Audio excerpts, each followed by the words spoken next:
उत्पत्ति प्रकरण सर्ग नंबर 49। राम जी ने पूछा, हे भगवान, मन क्यों कर उत्पन्न हुआ है? वशिष्ठ जी बोले, हे राम जी, ब्रह्म अनंत शक्ति है और उसमें अनेक प्रकार का किंचन होता है। जहाँ जहाँ जैसी जैसी शक्ति फुरती है, तहाँ तहाँ तैसा ही रूप होकर भासता है। जब शुद्ध चिन्मात्र सत्ता चेतन में फुरती है, अहम अस्मि, तब उस फुरने से जीव कहता है। वही चित्त शक्ति संकल्प का कारण भासती है। जब वह दृश्य की ओर फुरती है, तब जगत दृश्य होकर भासता है और नाना प्रकार के कार्य कारण हो भासते हैं। राम जी ने फिर पूछा कि हे मुनियों में श्रेष्ठ, जो इस संसार है तो देव किसका नाम है? कर्म क्या है और कारण किसको कहते हैं? वशिष्ठ जी बोले, हे राम जी, फुरना अफुरना दोनों चिन्मात्र सत्ता के स्वभाव है। जैसे फुरना अफुरना दोनों वायु के स्वभाव है, परंतु जब फुरता है तब आकाश में स्पर्श होकर भासता है और जब चलने से रहित होता है तब शांत होता है। जैसे ही शुद्ध चिन्मात्र में जब चैत्यता का लक्षण अहम अस्मि अर्थात मैं हूँ होता है, तब उसका नाम स्पंद बुद्धिस्वर कहते हैं। उससे जगत दृश्य हो भासता है। उस जगत दृश्य से रहित होने को निस्पंद कहते हैं। चित्त के फुरने से नाना प्रकार का जगत हो भासता है और चित्त के अफुर हुए जगत भ्रम मिट जाता है और नित्य शांत ब्रह्म पद की प्राप्ति होती है। हे राम जी, जीव कर्म और कारण ये सब चित्त स्पंद के नाम है और चित्त स्पंद में भिन्न अनुभव नहीं। अनुभव ही चित्त स्पंद हुए कि नाई भासता है। जीव कर्म और कारण का बीज रूप चित्त स्पंद ही है। चित्त स्पंद से दृश्य होकर भासता है। फिर चिदाभास द्वारा देह में अहम प्रतीति होती है और उस देह में स्थित होकर चित्त संवेदन दृश्य की ओर संसरता है। संसरना दो प्रकार का होता है, एक बड़ा और दूसरा अल्प। कितनों को संसरने में अनेक जन्म व्यतीत होते हैं और कितनों का एक जन्म होता है। आदि हो जो फूर कर स्वरूप में स्थित है, उनको प्रथम जन्म होता है, और जो आदि उपज कर प्रमादी हुए हैं सो फूर कर दृश्य की ओर चले जाते हैं और उनके बहुतेरे जन्म होते हैं। चित्त के फुरने से ऐसा अनुभव करते हैं। पुण्य क्रिया करके स्वर्ग में जाते हैं और पाप क्रिया करके नरक में जाते हैं। इस प्रकार दृश्य भ्रम देखते हैं और अज्ञान से बंधन में रहते हैं। जब ज्ञान की प्राप्ति होती है तब मोक्ष का अनुभव करते हैं, सो बड़ा संसरना है। और जो एक ही जन्म पाकर आत्मा की ओर आते हैं वह अल्प संसरना है। हे राम जी, जैसे स्वर्ण ही भूषण रूप धारण करता है, तैसे ही संवेदन ही काष्ठ लोष्ट आदि रूप होकर भासता है।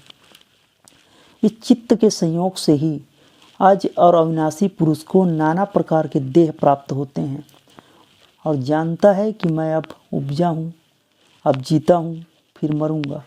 जैसे नौका में बैठे भ्रम से तट के वृक्ष भ्रमते दिखते हैं, तैसे ही भ्रम से अपने में जन्म आदि का अवस्था दिखती है। आत्मा के अज्ञान से जीव को अहम आदि कल्पना फुरती है।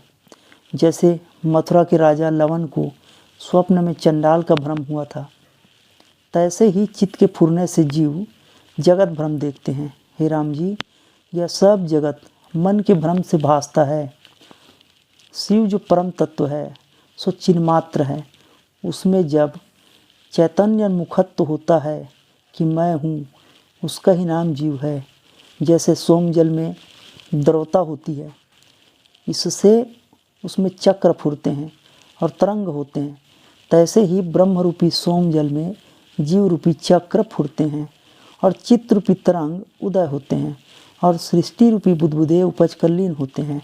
हे राम जी, चेतन स्फूर्ति द्वारा जीव की नाई भासता है।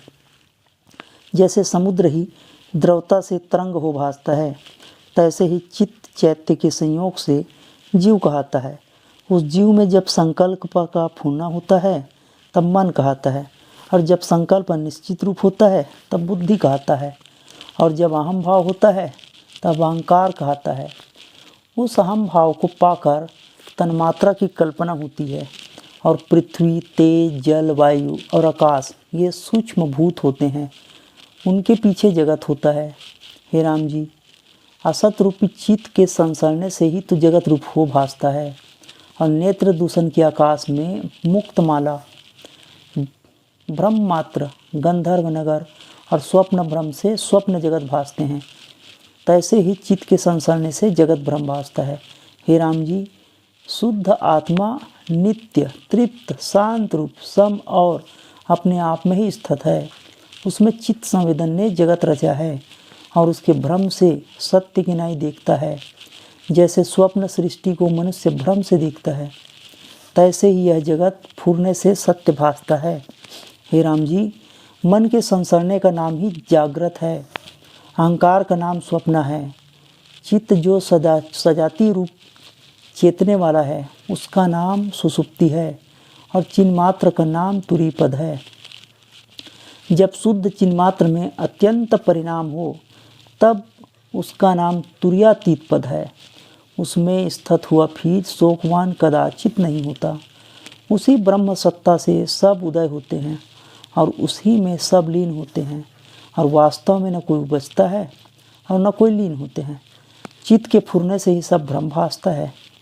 जैसे नेत्र दूषण से आकाश में मुक्त माला भासती है, तैसे ही चित्त के फुरने से यह जगत भासता है। हे राम जी, जैसे वृक्ष के बढ़ने को आकाश ठौर देता है, ठीक वैसे ही बीज की सत्ता को उतना ही आकाश में बढ़ावा जावे, तैसे ही सबको आत्मा ठौर देता है। अकर्ता रूप भी संवेदन से भासता है। हे राम जी, जैसे निर्मल किया हुआ लोहा आरसी की नाई प्रतिबिंब ग्रहण करता है, तैसे ही आत्मा में संवेदन से जगत का प्रतिबिंब होता है। पर वास्तव में जगत भी कुछ दूसरी वस्तु नहीं है। जैसे एक ही बीज पत्र, फूल, फल और टास हो भासता है, तैसे ही आत्मा संवेदन से नाना रूप जगत हो भासता है। जैसे पत्र और फूल वृक्ष से भिन्न नहीं होते, तैसे ही अबोध रूप जगत भी बोध रूप आत्मा से भिन्न नहीं होता। जो ज्ञानवान है उनको अखंड सत्ता ही भासती है।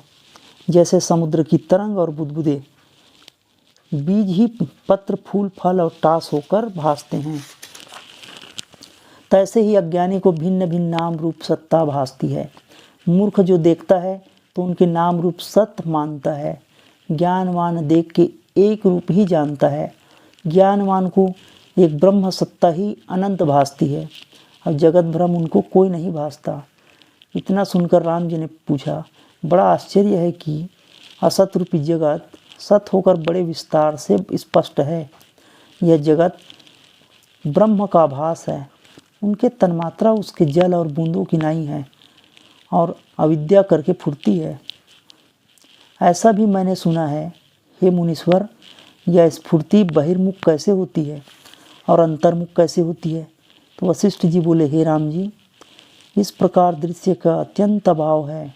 अनहोते दृश्य के फूरने से अनुभव होता है।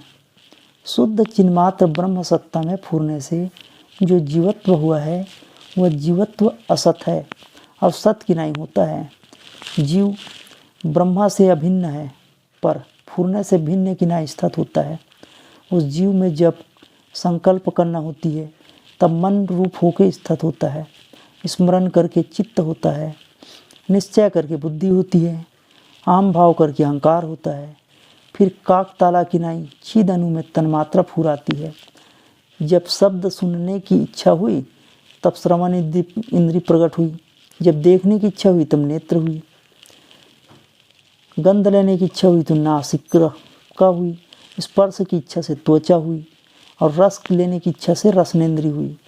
इस प्रकार पांचों इंद्रियां प्रकट हुई है और भावना से सत की असत की नाई भासने लगा है।